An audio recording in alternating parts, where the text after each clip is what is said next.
kehidupan pribadi, keluarga, atau berbangsa bukan soal nol dosa, tetapi tentang sikap dan tindakan yang tepat purna dosa. Semoga kita dapat memulainya dari diri kita.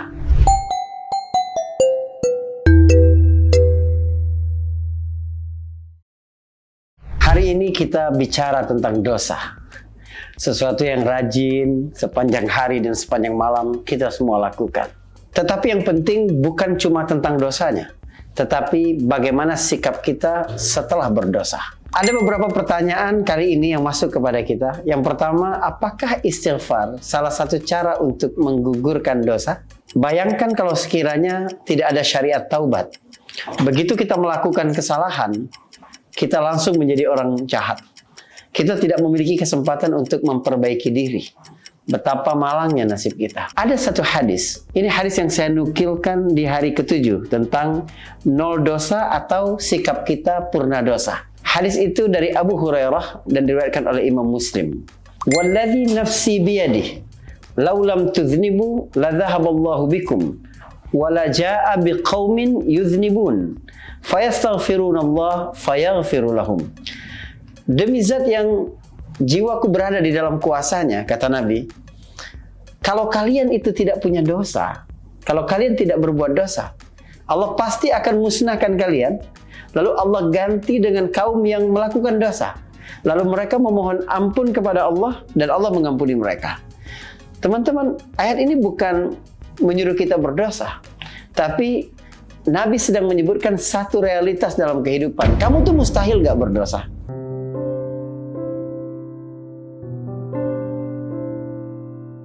Allah memiliki sifat pengampun. Sebab Allah tahu bahwa kamu memiliki kelemahan dan kekurangan. Jadi ini bukan tentang nol dosa. Tidak ada orang yang bisa begitu, kecuali para nabi yang maksum. Yang penting adalah bagaimana sikap kita purna dosa. Ini yang disebutkan oleh hadis Abu Hurairah tadi. Kalau kalian tidak berdosa, Allah musnahkan kalian. Allah akan gantikan dengan kaum lain yang berdosa. Lalu apa sikap mereka purna dosa setelah berdosa? Mereka meminta ampun kepada Allah, lalu Allah mengampuni mereka. Bagaimana cara kita tidak pernah berhenti memperbaiki diri kita? Yang penting adalah ketika kita berdosa, kita mengakui dosa kita itu. Kita mengakui kelemahan diri kita itu. Seolah-olah kita berkata begini, ya Allah, hamba sudah melakukan banyak dosa dalam kehidupan. Berbagai macam jenis dosa sudah hamba lakukan. Tapi hamba tidak pernah sujud kepada selain Engkau. Maka ampuni dosa-dosa hamba itu. Indah sekali. Bahwa ada tauhid di dalam hati kita. Ada la ilaha illallah di dalam hati kita. Itu menjadi penawar bagi banyak dosa. Teman-teman sekalian, memang kita tidak boleh manja dan menganggap remeh dosa kita. Tapi ada satu hadis panjang yang disebut para ulama sebagai hadisul bitaqah. Ada seorang nanti didatangkan pada hari kiamat dengan dosa yang sangat banyak. Dibuka suhuf, lembar catatan amalannya. Panjang sekali, sampai penuh catatan keburukan-keburukan itu. Lalu Allah bertanya kepadanya, apakah engkau ada hujjah, ada pembelaan terhadap itu? Dia berkata, tidak ada ya Allah. Hamba memang melakukan dosa-dosa itu. Apakah ada sesuatu yang bisa menolongmu, yang bisa membelamu?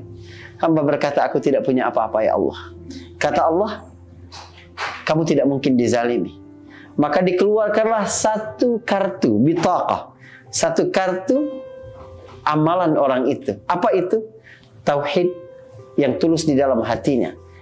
Bitaqah atau kartu itu berisi la ilaha illallah Muhammadur Rasulullah. Hamba itu meremehkan kartu itu dan berkata, apa yang bisa dilakukan oleh kartu itu, wahai Allah, dibandingkan dengan dosa yang catatannya tidak terputus tadi. Lalu ditimbanglah, diletakkan di satu sisi timbangan kartu la ilaha illallah tadi, di sisi yang lain diletakkan semua dosa-dosanya. Rupanya kartu la ilaha illallah itu lebih berat daripada dosa-dosanya, lalu dia masukkan di dalam surga Allah Subhanahu wa taala. Saudaraku, kita memang perlu menakut-nakuti diri kita dengan azab Allah Subhanahu wa taala, supaya kita benar-benar hati-hati, takut nanti ketika sedang berdosa Allah cabut nyawa kita sebelum kita sempat bertaubat. Tapi kita tidak boleh putus asa. Hadis-hadis tadi melambungkan harapan yang luar biasa bagi para pendosa seperti kita untuk memiliki harapan kepada Allah Subhanahu wa taala. Bahkan Allah berkata untuk para pendosa yang bertaubat, "Innallaha yuhibbut tawwabin wa yuhibbul mutatahhirin." Allah suka orang-orang yang bertaubat dan Allah juga suka orang-orang yang mensucikan dirinya. Bagaimana agar tidak mudah terpengaruh oleh lingkungan yang toksik?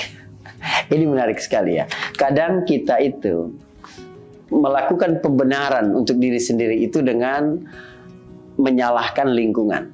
Mudah sekali memang mencari kambing hitam dalam hidup. Dari kecil, kadang kita dididik untuk menyalahkan benda-benda di luar kita. Ketika kita kecil, kita kejedot meja, orang tua akan memukul mejanya dan berkata, mejanya nakal ya, untuk menghibur kita. Tapi itu berakibat buruk. Sehingga apapun kesalahan yang terjadi dalam hidup, kita berusaha mencari kesalahan, mencari pembenaran dari kesalahan pihak lain. Tapi lingkungan yang toksik itu memang mempengaruhi. Tapi kan kita bisa memilih. Kita perlu punya teman-teman yang banyak. Tapi kita mesti selektif. Siapa yang masuk di ring pertama ruang kehidupan kita. Allah Subhanahu wa taala menyebutkan wasbir nafsaka ma'al ladzina yad'una rabbahum bil ghadati wal 'ashyi yuriduna wajha.